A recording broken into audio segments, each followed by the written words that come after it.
This week in our history class, we learned about the Andrew Jackson era and the beliefs that he supported throughout his era.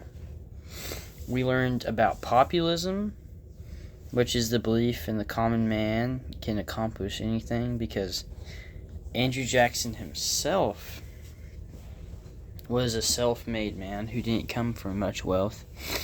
And so he started the cultural belief that the middle class or working class or common man can become wealthy through hard work or whatever they go through to become it.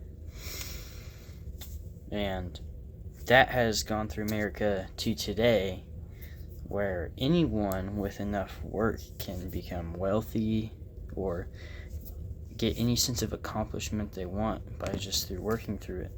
They can get social status, economic status, and they don't have to come from wealth or popularity.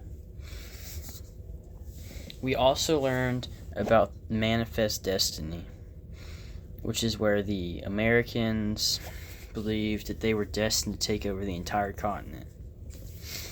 They did not end up doing this, obviously, but they drove out all the natives and destroyed their cultures, took all their land, drove them out, treated them terribly to take over America.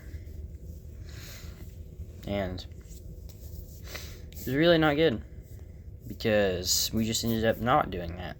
Because now there's Canada and Mexico, and all of them are still continents.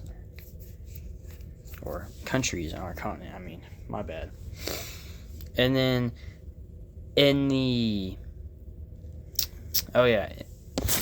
primary source document, we learned how to study a primary source from another time to get information we need.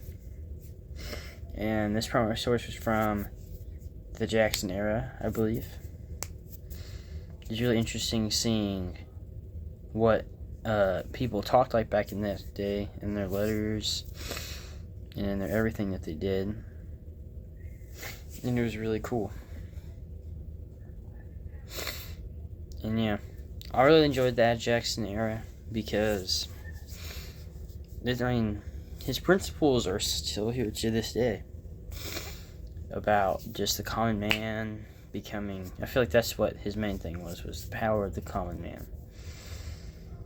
And then what in the presentation I saw in class on Tuesday, they talked about the dress, how women dressed throughout those decades. And they dressed very interestingly in some of the years with their dresses that had big collars that were very big. I believe they were called the train, where they would be here, but their dress would go out all the way out here, which some of them were out of hand. And then they wore corsets, which made their waists real small. And it was very extravagant for most of it. I don't know if you'd catch anybody wearing those today, but they wore them back then. And it was very informative. She added a lot of information, and she talked very well and very in-depth about how they dressed and why they dressed that way, and their status with how they dressed. And yeah, that's my video reflection, and I hope you enjoyed it.